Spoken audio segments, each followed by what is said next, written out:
এই প্রথমবার মুরগির জোড়া মাংসটা রান্না করেছিলাম। এটা মাশাআল্লাহ খেতে অনেক টেস্টি ছিল।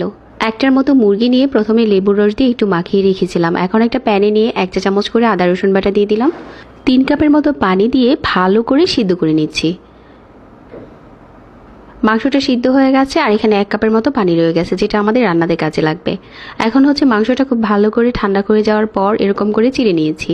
একটা প্যানে 1 কাপের মতো তেল আর 1 কাপের মতো পেঁয়াজ কুচি দিয়ে কিছু আস্ত গরম মশলা দিয়েছিলাম। আর এখানে কিন্তু একটা বড় এলাচ দিয়েছি। 2 টেবিল চামচ আদা বাটা দিয়ে দিলাম আর 1.5 টেবিল চামচ রসুন বাটা। গুঁড়া মশলার মাঝে আমি নিয়েছি হলুদ গুঁড়া 2 চা চামচ, মরিচের গুঁড়া, ধনিয়ার গুঁড়া দিয়েছি 1.5 চা চামচ, ভাজা জিরার গুঁড়া 1 চা চামচ আর গরম মশলার গুঁড়া দিয়েছি 1 চা চামচ।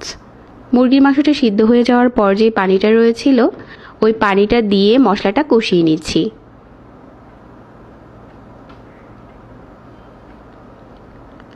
খুব ভালো করে যখন মশলাটা কষে গেছে, যে মাংসটা প্রথমে খুলে রেখেছিলাম এই মাংসটা এই কষানো মশলার উপরেই দিয়ে দিলাম।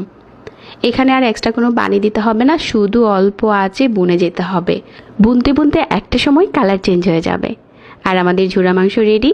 এখন উপরে বোম্বাই মরিচটা কেটে পরিবেশন করে নিচ্ছি। এটা কিন্তু চাইলে 10 থেকে 15 দিনের মতো নর্মাল ফ্রিজে ভালো থাকবে।